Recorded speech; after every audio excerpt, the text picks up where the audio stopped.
Hello, നമസ്കാരം സുഹൃത്തുക്കളെ. അങ്ങനെ BJPയുടെ സംസ്ഥാന പ്രസിഡൻ്റായിട്ട് രാജീവ് ചന്ദ്രശേഖർ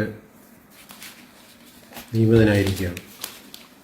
ഇന്നത്തെ പേപ്പറിൽ അയാൾ പറഞ്ഞ കാര്യങ്ങളുണ്ട്.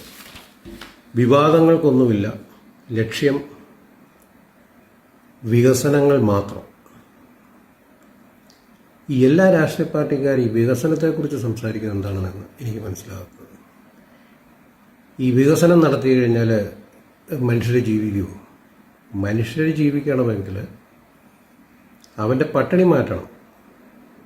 അതായത് കേരളത്തിൽ ഒരു വ്യക്തി പോലും പട്ടിണി കിടന്ന് മരിക്കാൻ ഇടവരരുത്. ഒരു വ്യക്തി പോലും ചികിത്സ കിട്ടാതെ മരിക്കാൻ ഇടവരരുത്. ഒരു വ്യക്തി പോലും കിടപ്പാടമില്ലാതെ പെരുവഴിയിൽ കിടന്നുറങ്ങുന്ന സാഹചര്യം ഉണ്ടാകരുത്. അതിനാണ് പ്രയോറിറ്റി കൊടുക്കുന്നത്.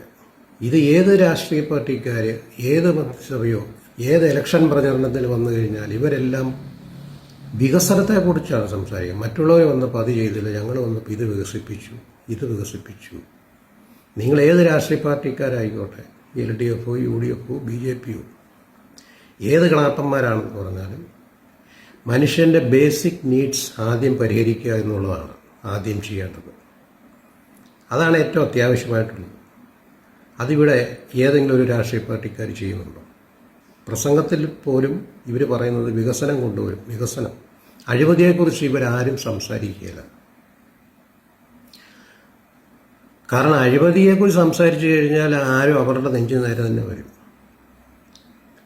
വികസനത്തെക്കുറിച്ച് പറയുന്നത് അഴിമതി മറച്ചു വയ്ക്കാനായിട്ടുള്ള ഒരു ഷീൽഡായിട്ടാണ് ഇവർ വികസനത്തെക്കുറിച്ച് പറയുന്നത്. അല്ലെങ്കിൽ വീണ്ടും വികസനം കൊണ്ടുവരികയാണെങ്കിൽ വീണ്ടും അഴിമതി നടത്താം, കൈയിട്ട് വരാം.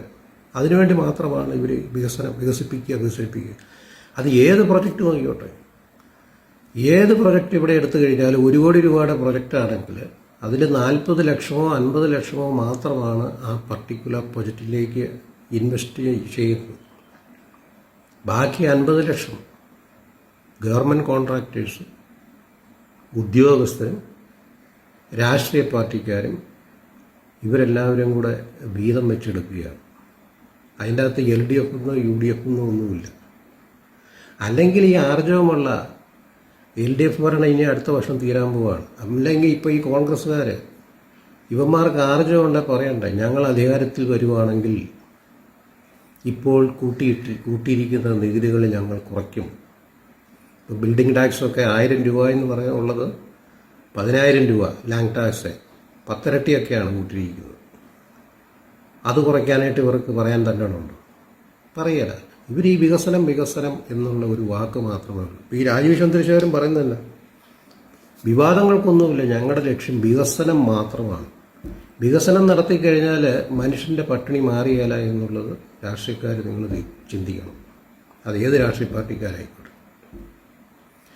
അഴിമതി എന്നുള്ളതാണ്. അഴിമതി നടത്തുക, കൊള്ളയടിക്കുക, അതാണ് ഏത് രാഷ്ട്രീയ പാർട്ടിക്കാരും ചെയ്യുന്നത്. ഇപ്പോൾ 2 ടൈം പിണറായി ഗവൺമെൻറ് ഭരിച്ചു, നല്ല രീതിയിൽ അഴിമതിയുടെ ഗ്രാഫ് ഉയർന്നു. കോൺഗ്രസ് ഭരിക്കുമ്പോൾ ഒരു അഴിമതി 20 അല്ലെങ്കിൽ 30% എന്തെങ്കിലും ആയിക്കോട്ടെ, 30 ആണെങ്കിൽ അത് LDF ഒരു ടൈം ഭരിക്കുമ്പോൾ അത് 40ആയി, അടുത്ത പ്രാവശ്യം ഭരിച്ചപ്പോൾ അത് 50ആയി. അപ്പോൾ നമുക്ക് തോന്നും ഇതിലും ഭേദം കോൺഗ്രസ് ആയിരിക്കും, നല്ലതായിരുന്നു. കാരണം കോൺഗ്രസ് ഭരിച്ച സമയത്ത് 30 ഉള്ളൂ, ഇപ്പോൾ അത് 50ആയി. ഇനി എങ്ങാനും കഷ്ടകാലത്തിന് ഇനി അടുത്ത പ്രാവശ്യം കോൺഗ്രസ് കയറുകയാണെങ്കിൽ ഈ അഴിമതിയുടെ ഗ്രാഫ് കുറയുന്നില്ല, അത് 50 എന്നുള്ളത് വീണ്ടും 60ലേക്കായിരിക്കും.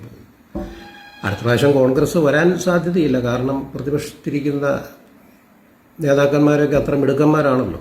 അതുകൊണ്ട് വീണ്ടും 3ാം തവണയും പിണറായി തന്നെ ഭരിക്കപ്പെടുവാനാണ് കേരളത്തിലെ ജനങ്ങളുടെ ഒരു ഗതികേട്. അതുതന്നെയാണ് സംഭവിക്കുക. അതുകൊണ്ട് ഏത് രാഷ്ട്രീയ പാർട്ടിക്കാരാണെങ്കിലും മനുഷ്യൻ്റെ ബേസിക് നീഡ്സിന് പ്രയോറിറ്റി കൊടുക്കുക. അത് കഴിഞ്ഞിട്ട് കേരളയിലോ സർപ്ലസായിട്ടുള്ള വേറെ കാര്യങ്ങൾ എന്തൊക്കെ ഉണ്ടെങ്കിൽ ചെയ്യാം. അല്ലാതെ ഈ വിദേശത്ത് എന്ന് പറഞ്ഞാൽ ഗൾഫിലൊക്കെ കാര്യങ്ങൾ ചെയ്യുന്നതാണ്. അവർക്ക് വേറെ പൈസയുണ്ട്, ഇഷ്ടംപോലെ പണമുണ്ട്. അവിടെ ഒരു വ്യക്തി പോലും വീടില്ലാതെയോ ചികിത്സ കിട്ടാതെയോ കിടപ്പാടില്ലാതെയോ നരകിക്കുന്നില്ല. കേരളത്തിലെ സ്ഥിതി അതല്ല. ഇന്നത്തെ പേപ്പറിലും ഉണ്ടല്ലോ, സെൻട്രലിൽ MP-മാർക്ക് ശമ്പളം കൂട്ടിക്കൊടുക്കുമെന്ന് പറഞ്ഞു. എന്നാൽ ഇവിടെ ഡെയിലി വേജ് പണിയുന്ന ആശാ വർക്കർമാർക്ക് അവർക്കൊരു 10 രൂപ കൂട്ടിക്കൊടുക്കാനായിട്ട് സെൻട്രോ സ്റ്റേറ്റോ ഇവരാരും ശ്രമിക്കുന്നില്ല എന്നുള്ളതാണ്. അതുകൊണ്ട് വികസനം ആവശ്യമാണ്, അതിനെ ആരും കുറ്റം പറയുന്നില്ല. പക്ഷേ വികസനത്തിന് മുമ്പ് മനുഷ്യൻ്റെ ബേസിക് നീഡ്സ് പരിഹരിച്ചതിന് ശേഷം വേണം അടുത്ത സ്റ്റെപ്പിലേക്ക് പോകാൻ. ഇവിടെ എത്രയോ പൊതുമേഖലാ സ്ഥാപനങ്ങൾ പൂട്ടുന്നുണ്ട്. അതായത് ഏതെങ്കിലും ഒരു സർക്കാർ വന്നു കഴിയുമ്പോൾ അവരുടെ സിൽബന്ധികൾക്ക് പണി കൊടുക്കാൻ വേണ്ടി കുറച്ച് തൊഴിൽ കിട്ടുമെന്നും പറഞ്ഞുകൊണ്ട് ഒരു പുതിയ പ്രൊജക്റ്റ്, ഒരു പുതിയ പൊതുമേഖലാ സ്ഥാപനം ആരംഭിക്കും. 3-4 കൊല്ലം കഴിയുമ്പോൾ അത് നഷ്ടമാകും, അത് പൂട്ടിക്കെട്ടും. പക്ഷെ ആൾക്കാർക്ക് ഇങ്ങനെ ശമ്പളം കൊടുത്തുകൊണ്ടേയിരിക്കുക. അതാണ് ഉള്ളത് നല്ല രീതിയിൽ മെയിൻറ്റെയിൻ ചെയ്യുക. ഉള്ള റോഡുകൾ നല്ല രീതിയിൽ മെയിൻറ്റെയിൻ ചെയ്യുക. അതുപോലെ ആശുപത്രികൾ, അത് ആശുപത്രിക്ക് വേണ്ട മെയിൻ്റനൻസ് നടത്തി എക്യുപ്മെൻറ്റ്സ്, ആവശ്യത്തിന് ഡോക്ടേഴ്സ്, സ്റ്റാഫ്, അതുപോലെ സ്കൂളുകൾ, സർക്കാർ സ്കൂളുകൾ, അത് നല്ല രീതിയിൽ മെയിൻറ്റെയിൻ ചെയ്ത് നല്ല സ്റ്റാൻഡേർഡ് ഉണ്ടാക്കി അങ്ങനെ പോവുക. അതൊക്കെയാണ് ചെയ്യേണ്ടത്.